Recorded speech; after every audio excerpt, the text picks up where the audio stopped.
Sadashiva Samarambam Shankaracharya Madhyamam Asmadacharya Paryantam Vande Guru Param. Om. Ok. Swami estava descrevendo o Yin Yoga, tá? A compreensão da minha natureza Chaitanya, consciência pura, e descobrir que eu sou chamado de Yani Yoga. Quem é você? Eu sou um yogi. Mas que yogi você é? Eu sou um Yani Yogi. Né?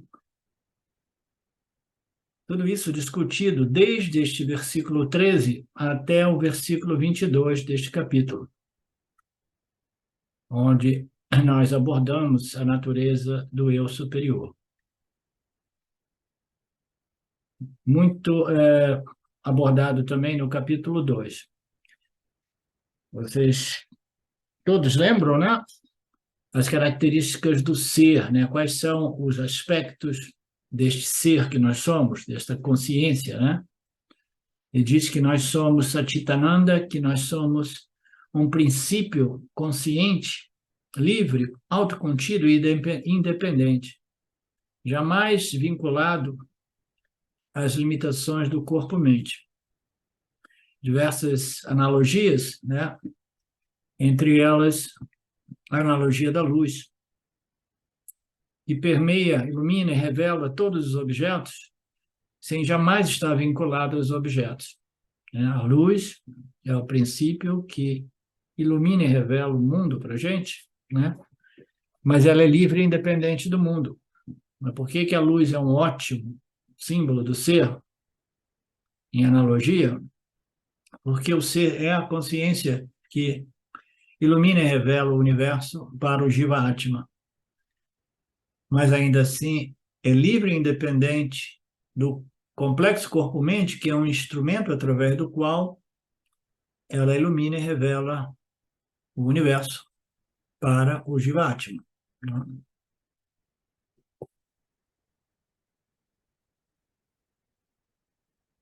A minha natureza superior é chamada Chaitanya, consciência pura. Krishna nos apontou que essa consciência é não dual.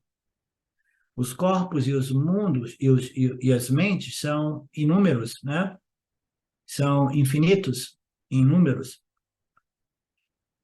Mas a consciência é uma, é una, é ekam. Ekam. Né? Por isso que o James Swartz, ele gostou da ideia e falou, eu vou avacalhar com esses conceitos transcendentais a respeito da consciência, e ele disse que a consciência, entre outras coisas, ela é comum e ordinária. Por quê? Porque ela é a única realidade da toda parte.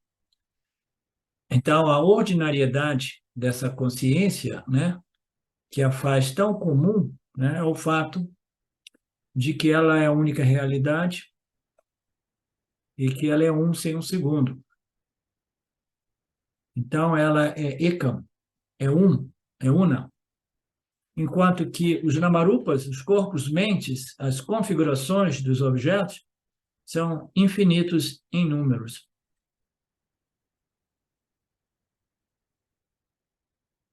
Krishna Guru também descreveu a consciência como aquele princípio que permeia e pervade o inteiro universo, inclusive, naturalmente, todos os corpos, mentes dos Jiva-Atmas.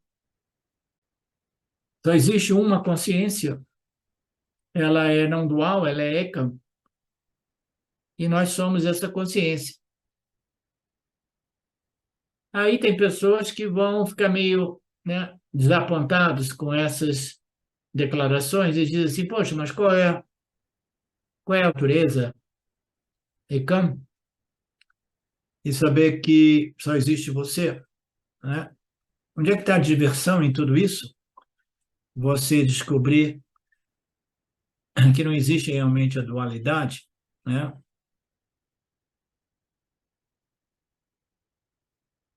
Não.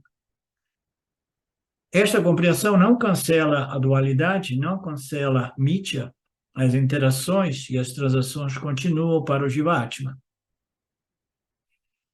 Mas a crença de que tudo isso seja real e de que eu seja realmente o complexo corpo-mente e que o mundo dos objetos e das pessoas servem ao propósito de me completar, tudo isso é cancelado através desta compreensão de que eu sou a consciência Ekam, una, não dual, uma única realidade.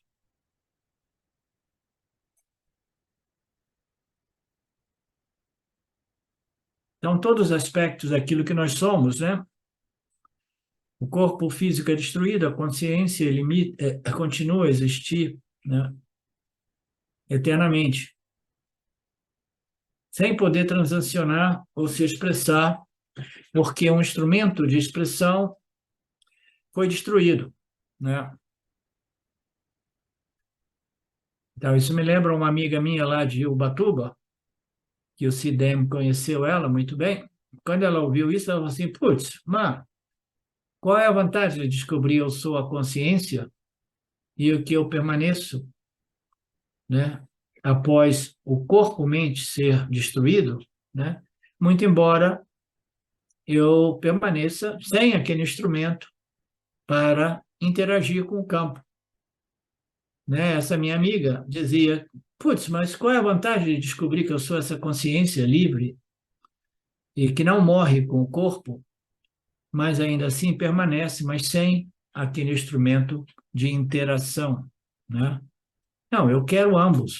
Eu quero descobrir que eu sou a consciência eterna, né? E eu quero eternamente permanecer associado a esse instrumento de interação. Por quê? Mas por que esse fascínio com esse instrumento, né? Existe uma infinidade de outros instrumentos no reino mineral, no reino animal, vegetal, no reino humano. Existe uma infinidade de instrumentos. Por que esse fascínio com esse instrumento específico, né?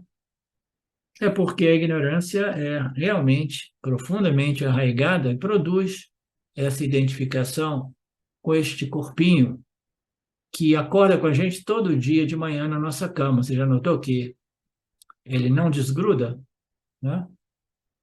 A consciência desperta e o corpinho está lá, com uma ruguinha a mais, um cabelinho gris a mais ou com um cabelinho a menos.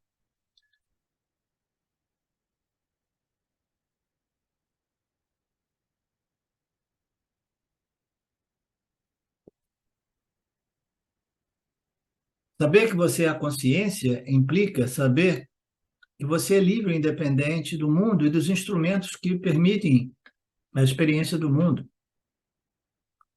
Né? Toda essa dualidade experiencial serviu o propósito né, de nos conceder essa compreensão. Eu sou a consciência livre e independente do mundo e dos instrumentos que transacionam no mundo. Qual é a vantagem de tudo isso? A vantagem é você assumir a sua real identidade, né, e se libertar desse ciclo vicioso de renascimentos após renascimentos, porque cada vez que eu experimento o mundo, eu fico com gostinho de quero mais, quero mais, quero mais, quero mais. As pessoas pensam que a vida seja simplesmente isso. Quero mais, me dê mais, quero mais, me dê mais, quero mais, me dê mais. Né? E aí Ishvara, né, olha para tudo isso e diz, tudo bem, aí vai outro nascimento. Circunstâncias mudaram, os tempos são outros, você esgotou um monte de punha antes, né? Agora você vai ter que lidar com um pouco de papa, ou vice-versa, né? Você esgotou um monte de papa antes, agora, de repente, você nasce num outro, né, espaço-tempo, no qual as circunstâncias são melhores, mas ainda assim é o mesmo tram-tram, prazeres e dores, prazeres, dores, dores, dores, dores, prazeres, né?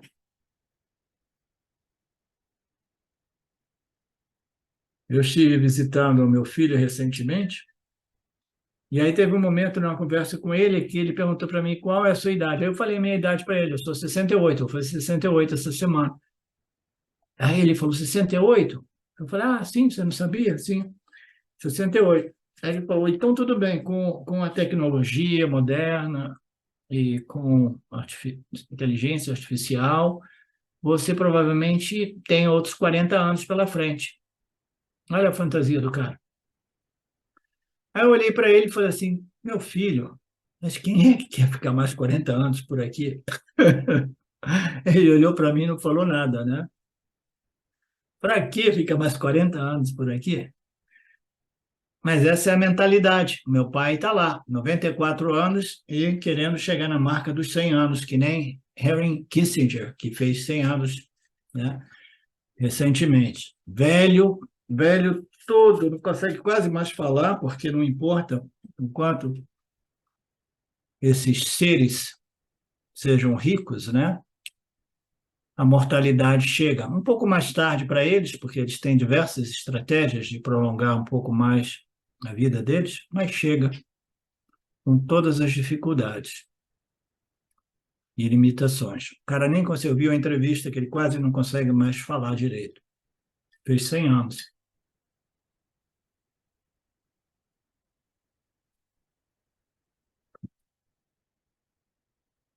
Quem é que quer ficar por aqui mais 40, 20, 30 anos? Eu. O Yanni vai dizer assim, não, se possível, eu estou fora.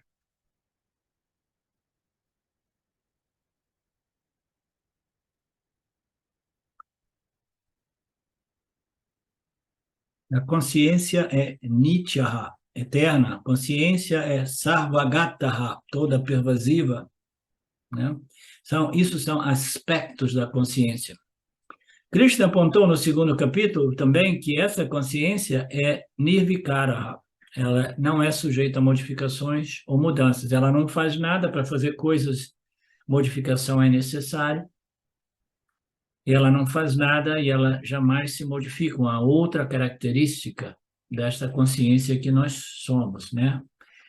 Ela não somente não faz e não experimenta, mas ela não é sujeita a modificação. E mais uma vez a analogia da luz, né?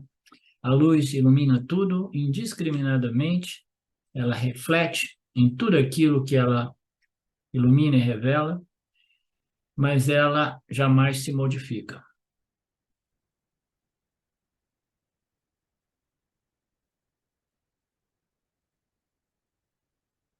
Assim, Krishna diz no capítulo 2, verso 20, o eu, o ser, não nasce em nenhum momento, Arjuna. Portanto, ele não morre em nenhum outro momento, ele não virá, ele não nascerá, virá a existir num momento e desaparecerá no momento seguinte. Compreenda isso e lute, destrua os violadores do Dharma. Né? Quando Krishna apresenta esses conceitos inicialmente do Jnana Yoga, pensando que isso pudesse motivar a Arjuna a fazer o seu Dharma, né?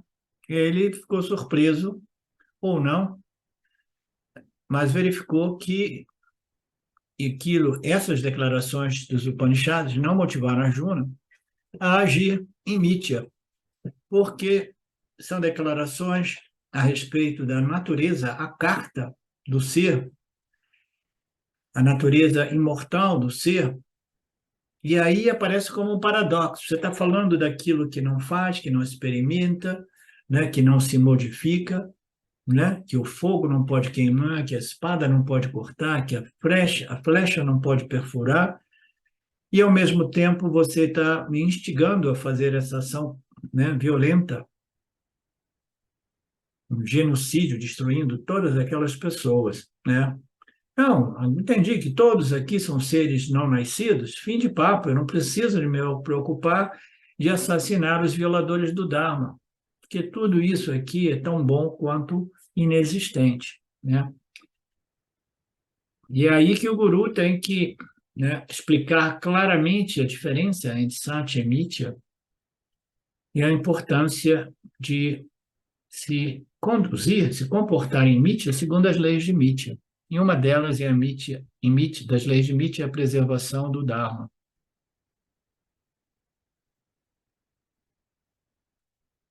Por outro lado, o ser não é nascido, ele não é sujeito à decadência, não é sujeito ao crescimento, ao desenvolvimento, etc, etc. O meio refletor tem modificações. O que é o meio refletor? É o corpo-mente. Ele é constituído por matéria e energia, né?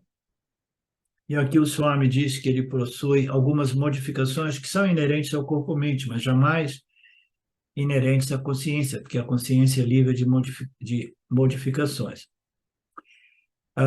Ele existe potencialmente no ventre da mãe, ele nasce como um corpo físico independente do corpo da mãe, ele cresce fora do corpo da mãe, o corpo atravessa transformações e o corpo chega a um clímax a partir do qual ele começa a declinar, encontrar o envelhecimento, a decadência e a morte, né? Então, essas modificações são inerentes ao corpo. Mas a consciência que permeia, vivifica o corpo, ela é nirvikara, ela não se modifica. Nenhuma modificação é possível a essa consciência. Tudo isso nós vimos muito, né, profundamente no capítulo 2, e eu estou lembrando, conectando esses versos do capítulo 5 com o capítulo 2, né, através desses versículos de número 12 a 25. Não, os versículos 12 a 25 do capítulo 2, no qual o Yana Yoga foi muito profundamente, detalhadamente abordado.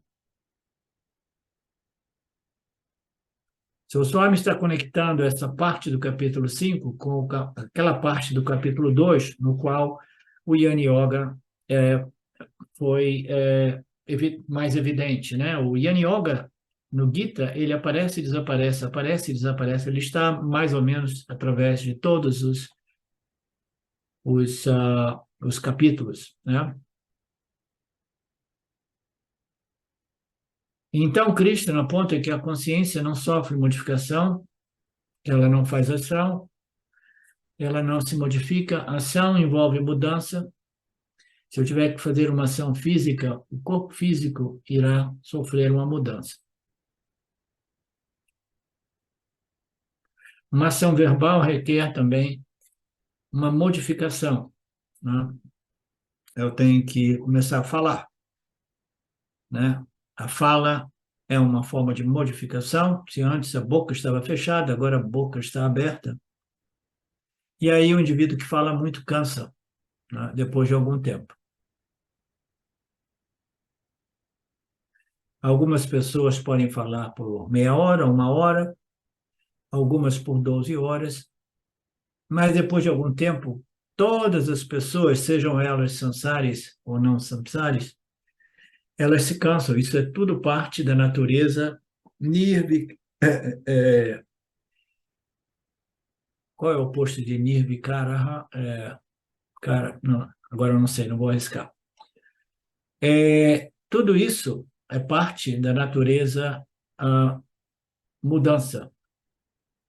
Sempre modificação que ocorre no âmbito do corpo-mente.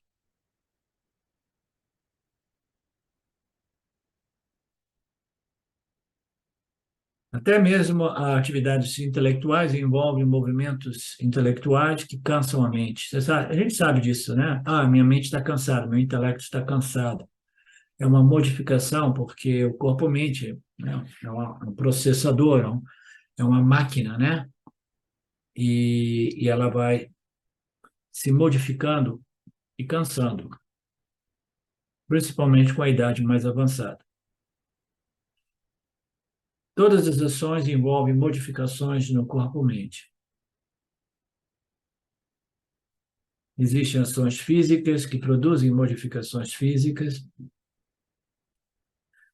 Se a consciência não se modifica, a consciência não pode realizar nenhuma ação. Sim, ela não faz nenhuma ação porque ela não se modifica. Aquilo que faz ação sempre se modifica. Esse é o ponto, essa é a lógica, né?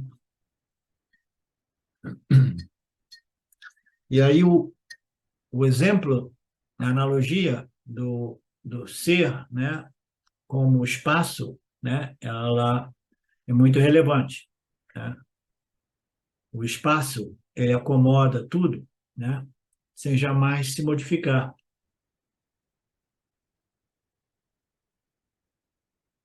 Ele pervade e acomoda tudo, ele pervade e acomoda todos os outros elementos, os outros 4 elementos e todas as configurações do universo, eles ocorrem dentro do âmbito do espaço, e o espaço não faz nada nem se modifica.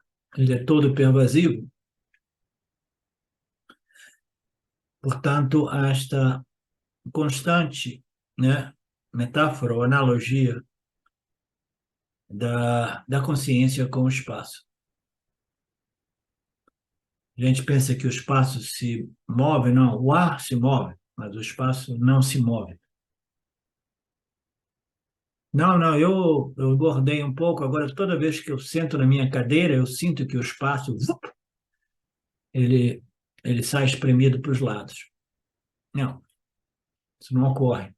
No máximo, se você for muito sensível, você vai ter uma sensação de que o ar se moveu na medida que você ocupou aquele espaço sobre a cadeira, né?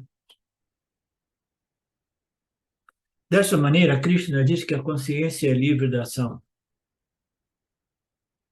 e ela é não dual, é toda pervasiva, ela é eterna, nirvikara, akarta. Quando eu digo ação, nós queremos dizer a consciência é livre de boas ações e más ações. Ela é livre do karma, naturalmente. Isso significa que ela é livre de punya, as well, também. Punya e papa. Meu eu superior é livre de punya papas.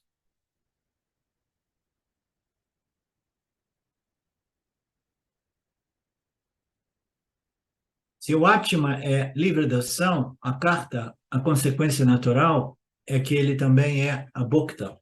Se ele é livre da ação, naturalmente, ele não é uma entidade experienciadora, né? O Jiva Atma, ele experiencia porque ele age, porque a personalidade humana, ela possui esses 2 aspectos, né?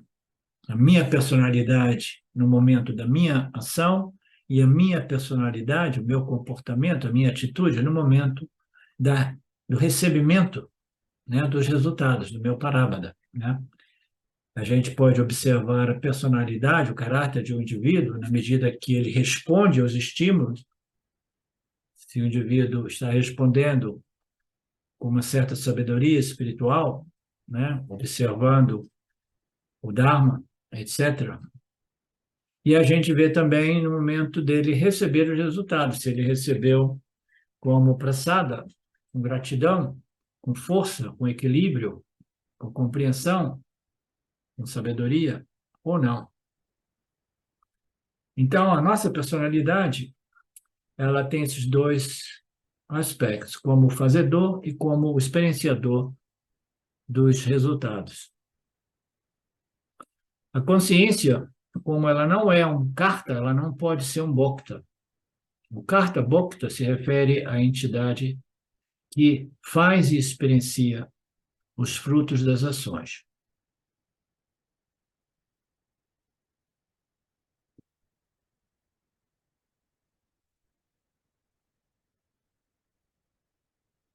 Portanto, o fazedor e o desfrutador são a mesma entidade, né? Acho que ninguém tem dúvida a respeito disso, né?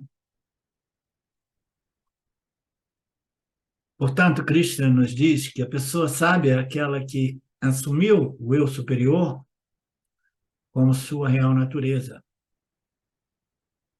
E como isso é obtido? É obtido através desse processo vedântico, através do qual o indivíduo reivindica de novo, e de novo, e de novo, constantemente reivindica a sua natureza superior. Quando esta reivindicação, de novo, a reivindicação é a chave, final neste processo vedântico, reivindicar a minha real natureza. Quando esta natureza superior é devidamente reivindicada e assumida, né?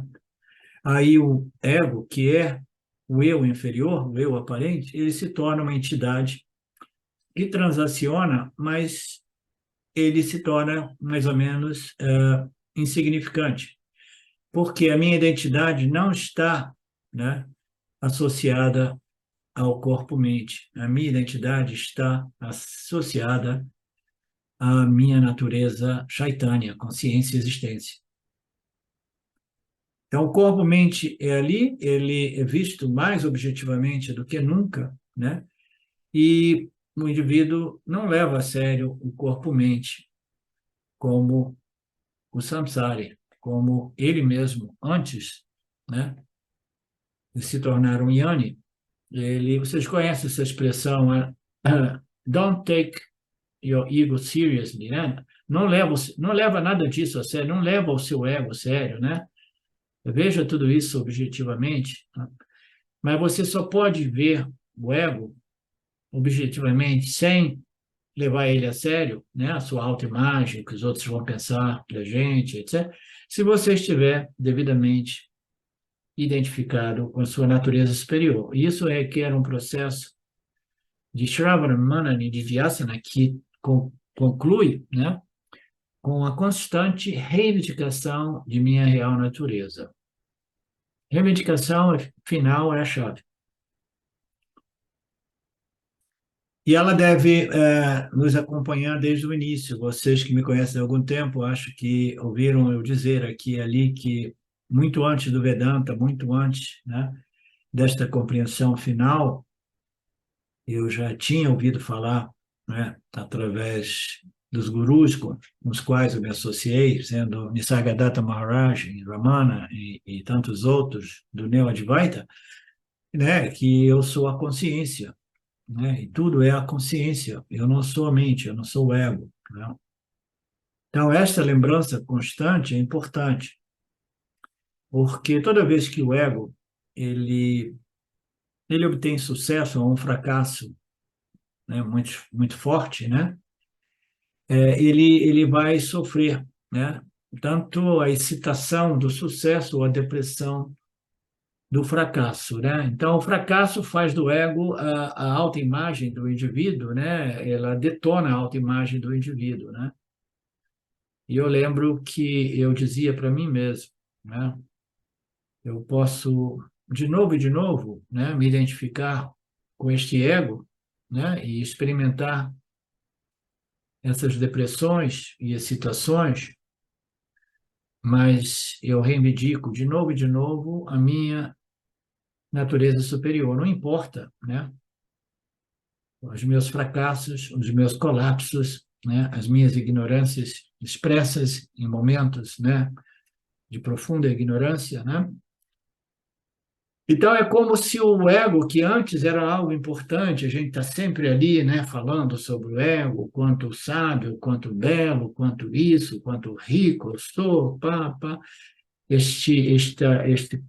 esta tensão, essa importância dada, essa autoimagem falsa, né, o impostor, o ego, né, isso desaparece. E o ego vai se tornando uma coisa, como colocado aqui, meio que insignificante, né? Significante no sentido de que é simplesmente um instrumento que permite, né, a consciência experimentar a dualidade. Mas para o Aniani, o ego é muito significante, é muito importante. Eu falo com as pessoas quase sempre estão focadas na importância do ego, obcecado com muitas ações que eu quero fazer para desfrutar os frutos. E aí o indivíduo, né, preso nesta ignorância, percebe que o corpo físico está envelhecendo, a mente também está cansando, e me resta pouco tempo. Então, eu tenho que fazer hora extra. Fazer hora extra é o quê? Dormir menos e interagir mais. para ver se eu consigo encontrar a felicidade através das ações e os frutos dessas ações, né? Então, hora extra é uma boa analogia aqui do Swami. Deste modo, como um cártel, me encontro obcecado com as ações e permaneço sofrendo a expectativa e ansiedade pelos resultados que eu quero obter. Assim, este ego, o ahamkara, era o foco da minha atenção, e ele aparecia grande demais, né? Mas no caso do Yang, da pessoa sábia, ele desenvolve uma visão para o ahamkara como Atman.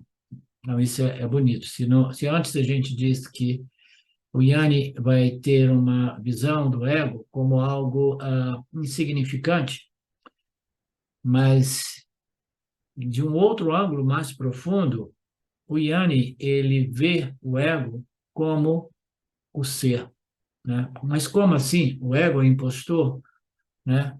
O ego é a identidade, eu sou o fazedor, e eu sou aquele que colhe os resultados das ações deste ego, deste corpo-mente. Sim, na mente do Aniani, o ego, o Ahamkara, é o complexo corpo-mente. Mas uma vez esta compreensão esteja bem estabelecida, né, este corpo-mente é visto simplesmente como o ser, né? Então, resolvendo este corpo-mente num estágio, né, intermediário em Ishvara para, né, mais adiante resolver este corpo-mente em Brahman como Brahman. Este é o significado dos Mahavakyas Tatvamasi, eu, corpo-mente, sou aquele Brahman, né? Aham Brahmasmi, eu sou aquele Brahman. Né? Esta é a resolução final. Ele aprende a ver o ego, esta consciência refletida como o puro Atma, a pura consciência original. Só me dá uma analogia interessante, bacana, quando você vê um coqueiro lá na Índia, cheio de coqueiros, você olha do chão, muitos deles são tão altos, mas que se você subir numa montanha, você olha para eles, eles são muito pequenos. É tudo uma questão de perspectiva. Quando você olha para o seu arrancar do ponto de vista da consciência, você vê ele em seu devido lugar, entendeu? Uma coisinha pequenininha, um instrumento de experiência como bilhões de outros nesse planetinha onde nós nos encontramos, né? Então é algo muito ordinário, né? Mas o samsara é tão identificado com o corpo-mente que ele fica lá viajando, delirando, tentando desenvolver uma imagem maravilhosa a respeito de si, né? Total ilusão. Mas do ponto de vista da consciência, né, o arrancar é visto como algo, né, muito pequenininho. Todos os problemas desse arrancar parecem insignificante.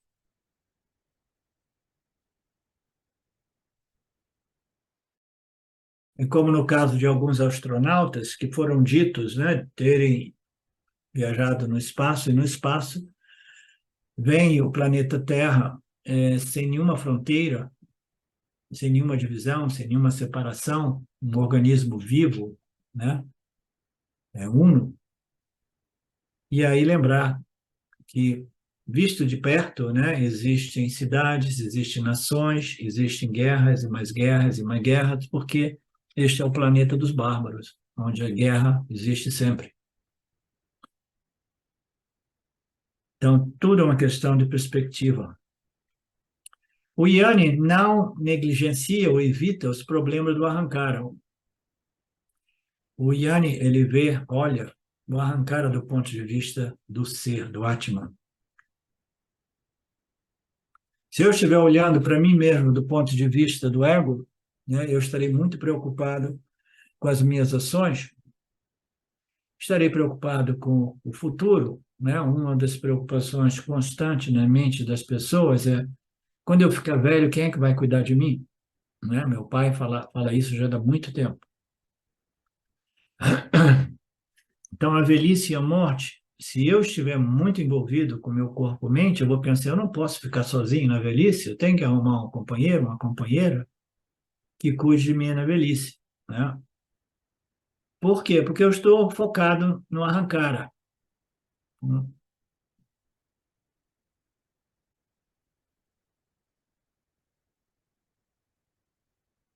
Mas do ponto de vista da consciência, né, o arrancara é visto de modo, né, como insignificante, né? A gente deixa tudo por conta de Ishvara, se alguém estará ali para nos ajudar com a velhice, né, ou não, essa não é uma preocupação na mente de um Yanni. Esse é o ponto.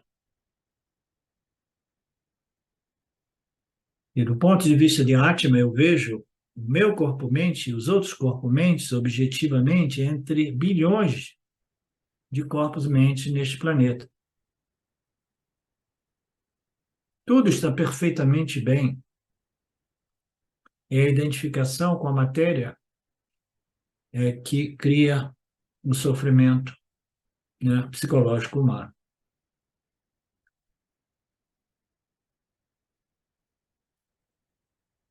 Assim, o benefício de descobrir o eu superior é que eu aprendo a olhar para o ego objetivamente. O ego é colocado em sua devida proporção e, ao mesmo tempo, eu olho para o Ahamkara e diz: você também é Ahamkara, você é Satitananda, você é a consciência. Então, o Ahamkara vai sendo educado, né, a assumir e reivindicar a sua real natureza Satitananda, né?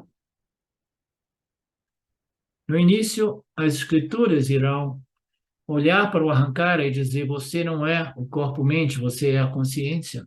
Aí, gradualmente, o próprio corpo-mente, na medida que ele assimila esses ensinamentos, ele tem que aplicar esse conhecimento e ele diz para si mesmo: eu sou aquele Brahman, eu sou aquela consciência.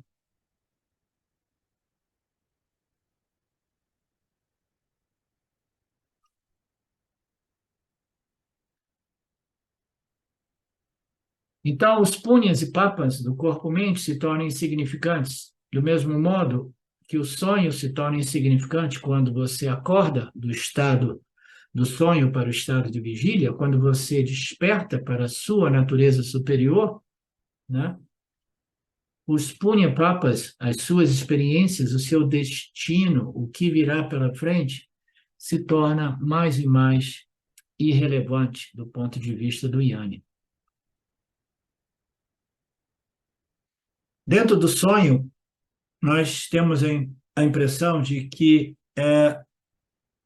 o sonho é real e que ele é poderoso, mas ele se torna insignificante quando nós acordamos. De novo, esses paralelos entre o estado do sonho e o estado de vigília. E o estado de vigília, que é um outro tipo de sonho, sonho coletivo, que é sujeito ao despertar da consciência do sonhador no estado de vigília, né, que compreende a irrelevância deste sonho também, o sonho do estado de vigília. Qual é a diferença entre o Yanni e o Anyani? O Yanni é aquele que reivindica o ser, o Atman, como ele mesmo. O Anyani é aquele que reivindica o Ahamkara como ele mesmo. O Ahamkara significa o complexo corpo-mente e as suas noções e ideias, né, elevadas a respeito de si. Portanto, no Gita, todas as descrições de Yanni são as descrições do Atman.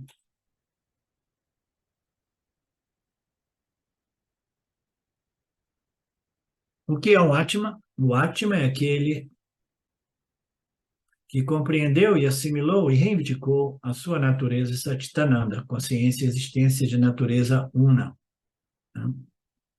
Este é o Yanni. Esta é a definição do Yanni. Esta é a definição do iluminado. Todas as descrições apresentadas no Gita a respeito do iluminado, do sábio, são a respeito, né, desta identificação com a nossa natureza intrínseca. Por outro lado, no Gita, toda a descrição do Jnani é descrita através da identificação com o corpo-mente.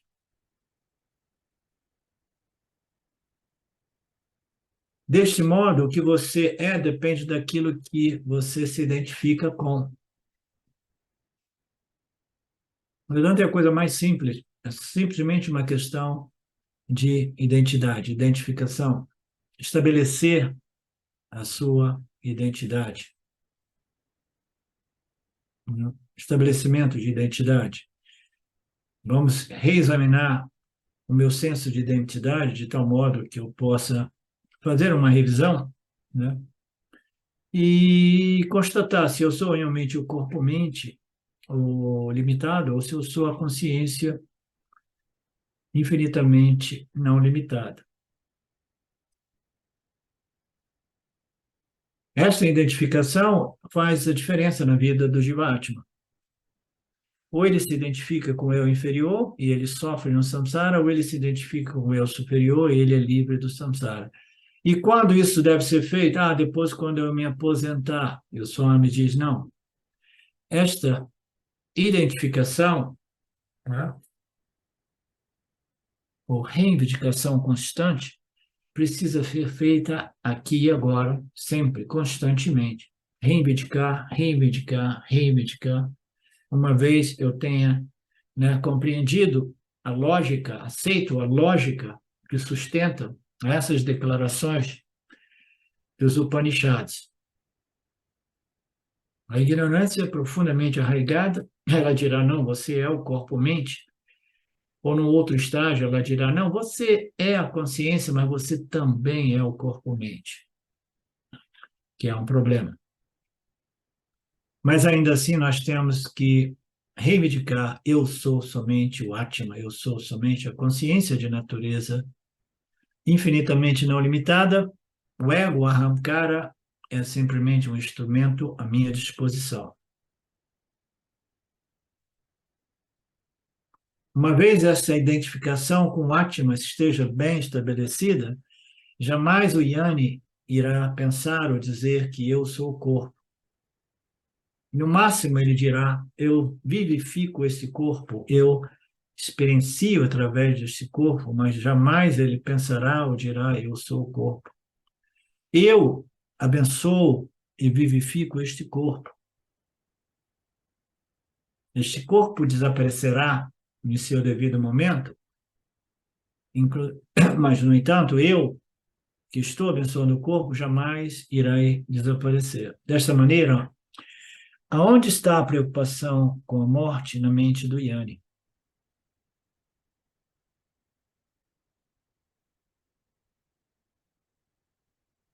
Krishna pode dizer que ele gosta da sua vida, ou seja, todas as ações do Jnani são baseadas na renúncia e na mudança da identificação do corpo com o Atma. Ele não renuncia à ação, mas renuncia à identificação como o ator.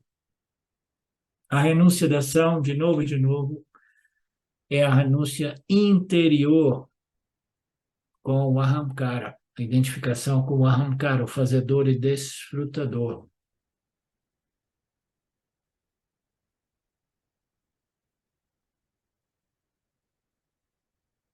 Desta maneira, onde está a preocupação com a morte? Krishna afirma que gosta de sua vida. Então, ou seja, todas as ações arianas são baseadas na renúncia e na mudança de identificação do corpo para com o Atma.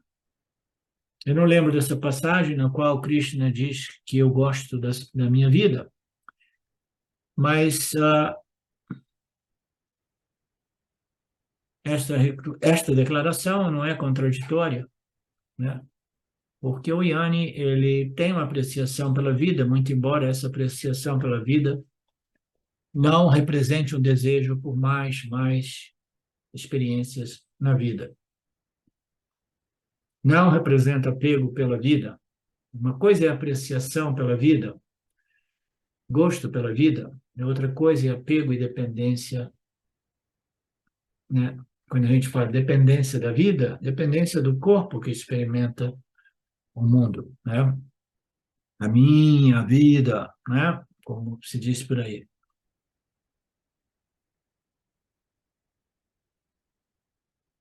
Então, Sarva Karmani Sannyasya, ele renuncia a todas as ações, né? Ele renuncia através da compreensão da sabedoria, ele compreende a sua natureza superior e inferior, ele deixa as ações por conta de sua natureza inferior, ele desenvolve sabedoria espiritual de tal modo que as suas ações sejam em harmonia com as leis que regem esta ordem aparente, ele deixa os resultados por conta do sistema Ishvara, e ele permanece estabelecido em sua natureza superior. O que significa estabelecido? Jamais esquecer. Eu sou a luz, eu sou o espaço, eu sou a consciência, e eu sou livre e independente de Punya e Papa. Sou livre e independente desta vida, né, que é tão preciosa para os anianes. Né? A minha vida, eu quero viver eternamente.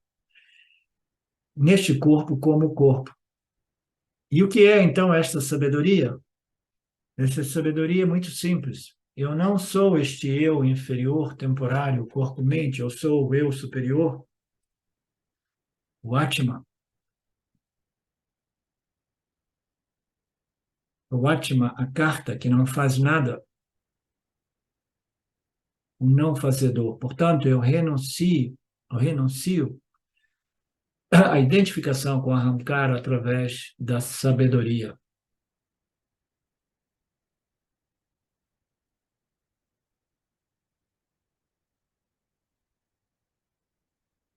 Então, Yanni, nesse contexto, ele é dito ser um sábio, um mestre, um swami. Como corpo, sou um escravo, porque como corpo eu sou controlado pelas minhas vasanas, as forças externas e internas. Como consciência, eu sou o controlador de tais forças. Como indivíduo unífero, o sonhador, eu sou a criatura dentro de um sonho, e depois de acordar, eu me sinto o criador daquele sonho. Então, mudar o eu já faz parte, já faz uma grande diferença.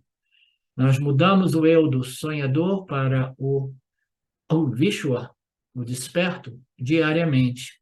Então, o que nos resta é mudar esse senso de identidade do Vishwa, né, para o Turiya, como nós vimos nas escrituras do Karika, né? Mandukya Karika. Eu devo mudar o eu. Mudar o eu significa eu preciso restabelecer a minha identidade. Que eu é esse? Esta mudança, esta reivindicação e transferência de identidade do desperto para a consciência, para a Turiya, né? Faz do indivíduo um Yanni, faz do indivíduo um mestre, né? Dentro desta terminologia Vasi, né? Essa ideia de mestre, ela não é muito legal. Eu não curto e não é muito usada em nossa Sampradaya. Portanto, o Yanni leva a sua vida de modo confortável. Outras pessoas podem estar preocupadas com a condição física do Yanni, mas ele mesmo não está preocupado. E ainda menos preocupado com quem irá cuidar da sua velhice. Quem, no último momento, irá me dar um último gota de água? Quem irá me dar um último grão de arroz, né? Nada disso preocupa o Yanni. Todas essas preocupações pertencem ao eu inferior, ao Ahamkara, que é a consciência mais equivocadamente identificada com corpo-mente. O Atma não tem este problema, o Yanni não tem este problema, portanto, ele vive de modo muito confortável.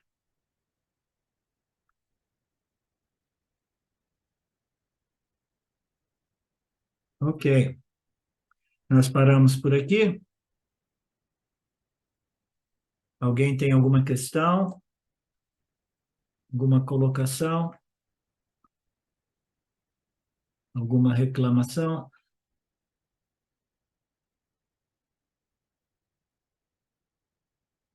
Om Purnamada Purnamidam Purnamudachyate Purnasya Purnamayamadaya Purnameva Vashishate. Om Shanti Shanti Shanti.